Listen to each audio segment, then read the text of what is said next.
आलसी गधे की कहानी। एक गांव में नमक का व्यापारी रहता था। उसके पास एक गधा था। व्यापारी रोज अपने गोदाम से दुकान तक नमक ले जाने के लिए गधे का इस्तेमाल किया करता था। वह नमक को बोरी में भरकर गधे की पीठ पर लाद देता और उसके साथ साथ चलता हुआ दुकान तक आता था। व्यापारी का गधा आलसी प्रवृत्ति का था।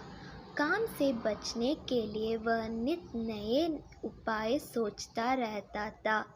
गोदाम से दुकान तक के रास्ते में एक नदी पड़ती थी, जिस पर एक छोटा पुल बना हुआ है। एक दिन नदी पर बने पुल पर चलते समय अचानक गधे का पैर फिसला और वह नदी में जा गिरा। नदी के पानी से नमक की बोरी भीग गई। जब तक व्यापारी ने गधे को पानी से निकला, तब तक बोरी में भरा बहुत सारे नमक घुल चुका था। गधा जब चलने लगा तो उसे बोरी का भार बहुत कम महसूस हुआ और वह खुश हो गया।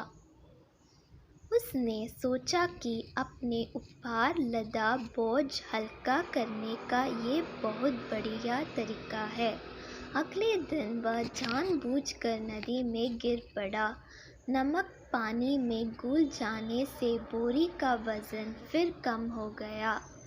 उसके बाद से वह हर रोज़ ऐसा ही करने लगा।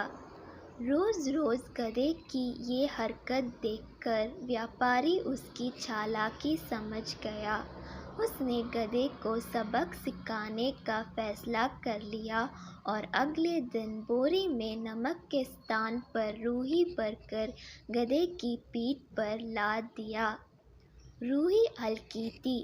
इसके बाद भी आलसी गधे ने सोचा कि क्यों ना रोज़ की तरह नदी के पानी में गिरकर इस वज़न को कम कर लिया जाए।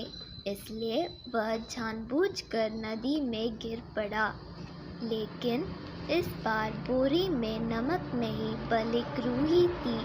पानी में भीगकर रूही का वज़न कई गुना बढ़ गया।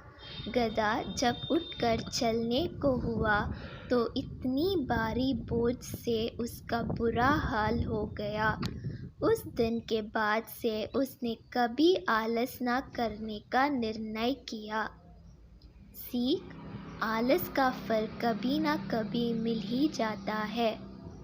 एक ही उपाय हर बार कारगर सिद्ध नहीं होता।